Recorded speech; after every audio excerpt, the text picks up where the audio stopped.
The bottom line, if you want a different relationship from the ones you've had in the past, then you need to change. Because if all you've attracted in the past were emotionally unavailable men, hot and cold men who just could not commit to you, then I'm sorry to break it to you, but you are the common denominator here. And maybe Taylor Swift is right. Maybe you are the problem. And don't expect different results when you yourself have not changed. I'm going to talk a little bit about my own personal story and how I went from an anxious attachment style to a more secure and confident attachment style, or whatever you want to call it. In the past, I would have a lot of anxiety. I would have a lot of panic attacks out of the blue.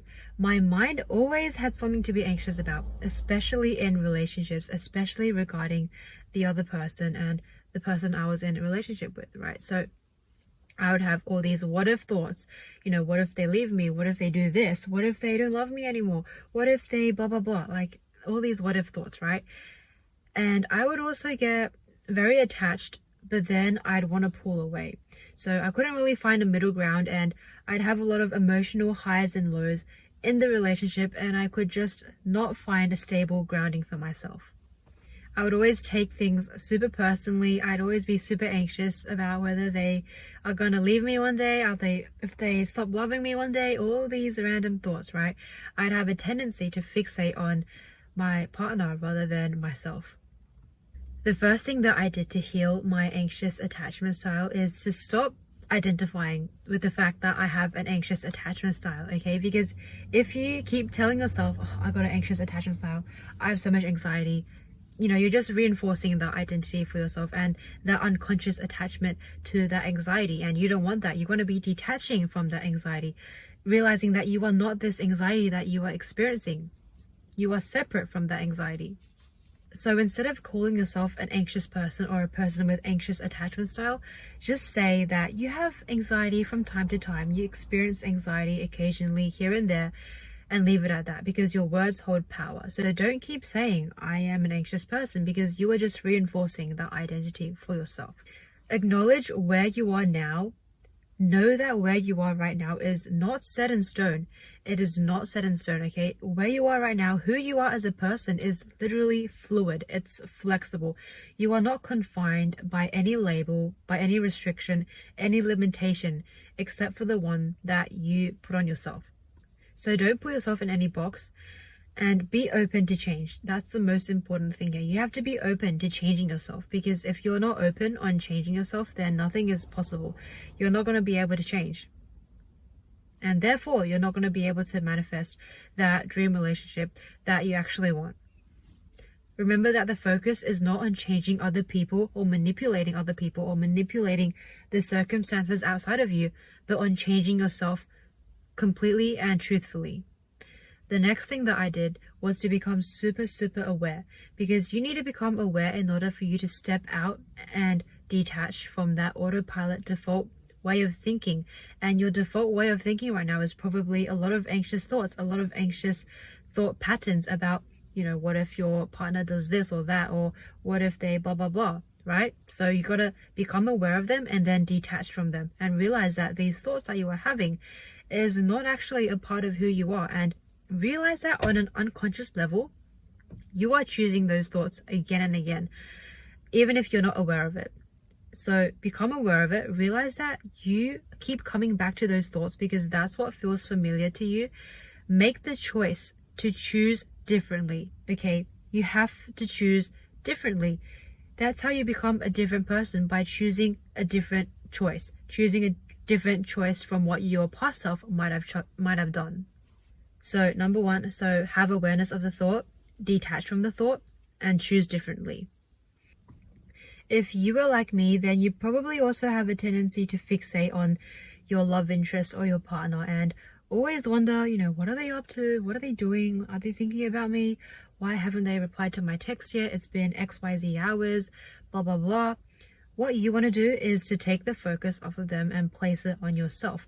And to do this, you have to recognize that the only reason you are always fixated on them is because you see them as the solution. You see them as the source of your happiness, as the source of your security, as the source of your comfort.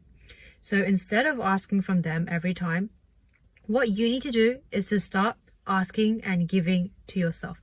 Ask and give from yourself only. Not only, but most of the time.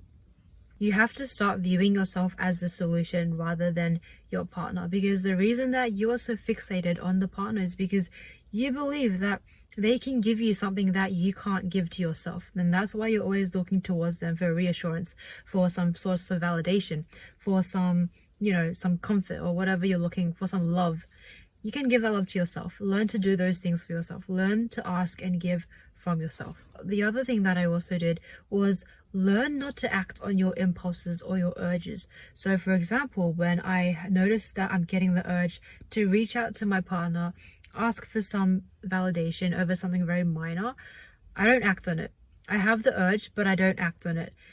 You sit with the feeling, you learn to diffuse the feeling yourself by giving yourself what you were looking for in that partner.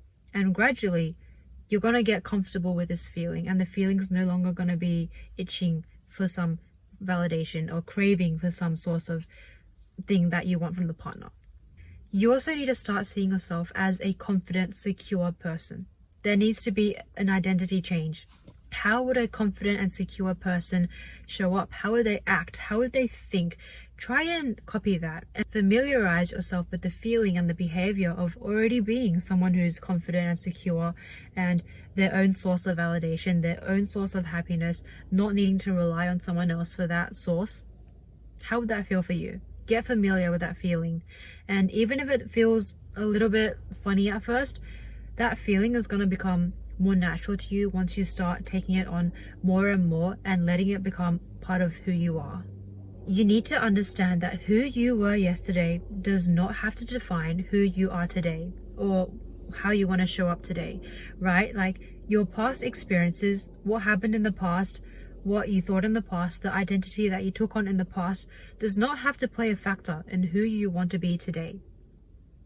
You get to decide whether you want to let those factors influence the person that you want to become. So if you want to stay stuck in your past, stay stuck on what happened to you and how everyone mistreated you and make that your identity, then so be it, but you gain nothing out of that. What do you gain out of that? Nothing but pity. And I understand that your mind is going to want to jump back to the anxiety, to the victim mindset whenever it gets the chance to. But don't aim for perfection and realize that this is not an overnight process.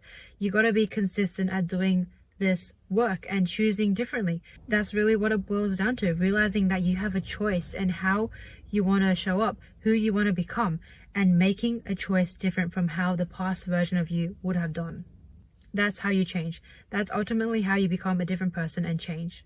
I also want you to become so involved in your own life that you start decentering your partner and instead you center yourself. So become the main character of your life. Don't let your partner dictate your mood or your feelings or what you want to do for that day. Decide that for yourself. Be intentional with where you put your focus and how you spend your energy. And try to keep yourself busy.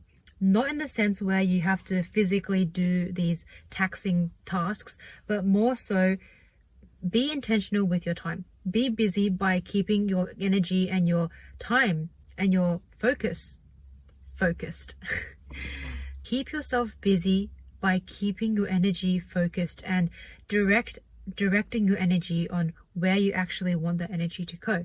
It can really help when you have something to work on. So for example, for me, I had side hustles, I had small businesses that I could allocate some of my energy and attention towards, or I really like to read, and reading just helps you direct your energy back to what's in front of you right now instead of, outside of you and what the other person is doing.